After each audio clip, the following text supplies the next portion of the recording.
എൻ്റെ പേര് കോങ്ങാട് സുകുമാരൻ എന്നാണ് പേര്. കുറേ കാലം 10-30 കൊല്ലത്തോളം മദ്ദള കല കൊണ്ട് നടന്നുണ്ട്. ഞാനിവിടെ ഈ കലകളൊക്കെ സ്വതേ പണ്ട് പഠിച്ചിട്ടുണ്ടായിരുന്നത് ഗുരുകുല സമ്പ്രദായത്തിലാണ്.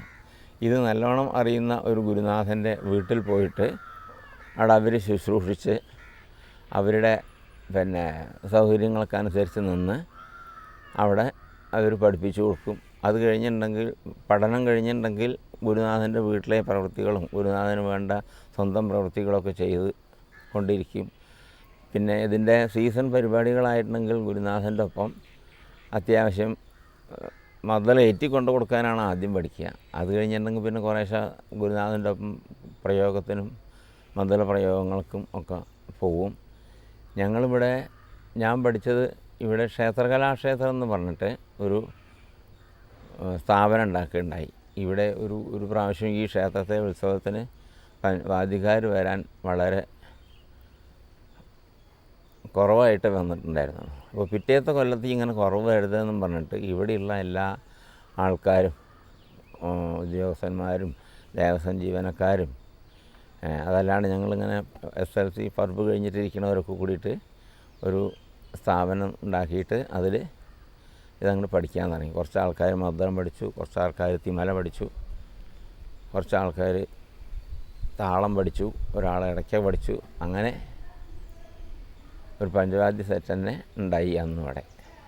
അത് വളർന്ന് വന്ന് ഇപ്പോൾ ഓരോരുത്തരൊക്കെ ഓരോ ഉദ്യോഗസ്ഥന്മാരൊക്കെ അവരുടെ മേഖലകളിൽ പോയി. പിന്നെ ഇപ്പോൾ പുതിയ കുട്ടികൾ അത്യാവശ്യം പഠിച്ചുകൊണ്ട് വരുന്നുണ്ട്. മദ്ദളെന്ന് പറഞ്ഞാൽ കേരള ക്ഷേത്ര അടിയന്തരത്തിനും കഥകളി, കൃഷ്ണനാട്ടം മുതലായ കലകൾക്കും ഉപയോഗിക്കുന്ന ഒരു വാദ്യവിശേഷമാണ്. ഇത് നിർമ്മിക്കുന്നത് പ്ലാവ് മരത്തിൻ്റെ കുറ്റിയിൽ ഇതേമാതിരി തോലുകൊണ്ട് കൂട്ടിച്ചേർത്ത് ഇടന്തല വലന്തല എന്ന 2 ഭാഗം നിർമ്മിച്ച് ഇതിന് പ്രത്യേകമായിട്ടുള്ള പ്രവർത്തിക്കാർ പാലക്കാടും കുന്നംകുളം ഭാഗത്തും മാത്രമേ 2 കൂട്ടരും മാത്രമേ ഉള്ളൂ. അതിങ്ങനെ പോത്തിൻ്റെ തോലാണ് അതിന് പ്രധാനമായിട്ട് ഉപയോഗിക്കുക. ഉപ്പിടാതെ കൊണ്ടുവരുന്ന തോലിനെ വെള്ളത്തിലിട്ട് അതിൻ്റെ പ്രവർത്തിക്കാർ ഇതേമാതിരി ആദ്യം വാറാക്കിയെടുക്കും. അത് കഴിഞ്ഞിട്ട് അത് പിരിച്ചുണ്ടാക്കിയിട്ട് ഇതേമാതിരി തോല് വട്ടം ഉണ്ടാക്കും. ഇതിന് വിശേഷവട്ടം, അലങ്കാരവട്ടം, ഇടന്തല വട്ടം എന്നൊക്കെ പറയും. ഇതിന് വലന്തല വട്ടം എന്ന് പറയും. ഇതും പോത്തിൻ്റെ തോൽ തന്നെയാണ്. ഇതിൽ ചോറിട്ടുണ്ടാക്കുന്നതാണ്, ചോറിട്ട് ശ്രുതിപ്പെടുത്തുന്നതാണ് ഈ കറുത്ത ഭാഗത്തിനുള്ളത്. ഇതാദ്യം പഠിക്കുന്നൊരു വിദ്യാർത്ഥി ഇതുപോലെയുള്ള ഒരു മാതൃകയിലുള്ളൊരു മരത്തിൻ്റെ പാഠകപ്പലക എന്ന് പറയും, അങ്ങനെ ഒന്നുണ്ടാക്കിയിട്ട് അതിലാണ് പഠിക്കുക. ഇത് പഠിക്കുന്നത് വായ്ത്താരിയായിട്ട് ആദ്യത്തെ ശബ്ദം, സ്ഥാനം, ഈ ഉപകരണത്തിൻ്റെ സ്ഥാനം കണക്കാക്കാനും മനസ്സിലാക്കാനും വേണ്ടിയിട്ട് അത് പഠിക്കും. അതിനാദ്യത്തേത് താ, തീ, തോം, നാ, അങ്ങനെ 4 ശബ്ദമാണ്. പിന്നെ അതന്നെ ഓരോ കാലത്തിൽ താളത്തിൽ സ്പീഡിൽ വന്നിട്ട് ആ സ്ഥാനം ഉറച്ച് കിട്ടിക്കഴിഞ്ഞാൽ പിന്നെ അതിൻ്റെ തന്നെ 2 അടിയായിട്ട് പഠിക്കും. താ ത, തീ തി, തോം തോ, നാ ന. പിന്നെ കൈ മറിഞ്ഞു വരുന്നതിന് ത, കീട, കീട, തീ, ക, ത, രി കിണ കീട്ട തി കാത്ത. ഇത് വീണ്ടും വീണ്ടും വീണ്ടും വീണ്ടും ആവർത്തിച്ച് പ്രാക്ടീസ് ചെയ്തിട്ട് ഒരു സാമാന്യം പഠനം പകുതിയായിട്ടുള്ളൊരു കുട്ടിക്ക്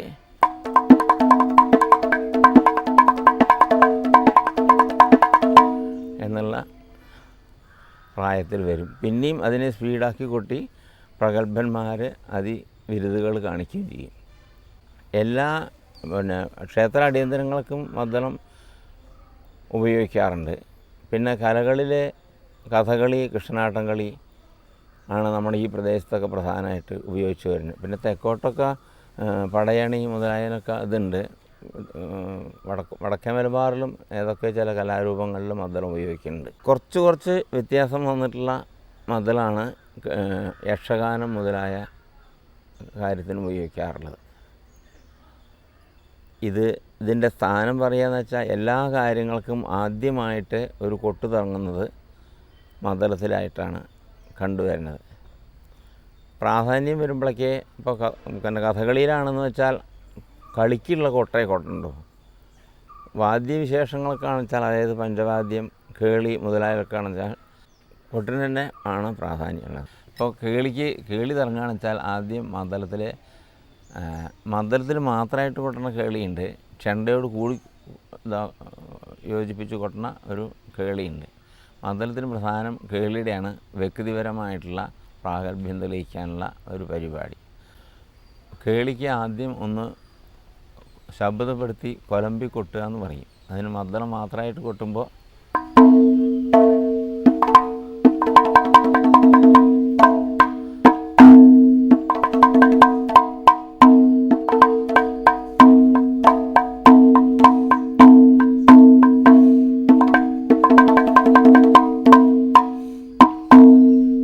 അങ്ങനെയാണ് മദ്ദളക്കാർ മാത്രം കൊട്ടുമ്പോൾ. ചെണ്ടക്കാർ കൊട്ടുകയാണെന്ന് വെച്ചാൽ ഈ കൊലമ്പലെ ചെണ്ടക്കാരും കൂടി ചെയ്യും, ചെണ്ടക്കാരോട് കൂടി കൊട്ടുന്ന കേളിക്ക്.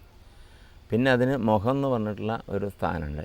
അത് 4 ഖണ്ഡങ്ങളായിട്ട് മുഖത്തിന് ചില എണ്ണങ്ങളും കാര്യങ്ങളുണ്ട്. അത് കൊട്ടും ആദ്യം. അത് ഇങ്ങനെയാണ് ഒന്നാമത്തെ.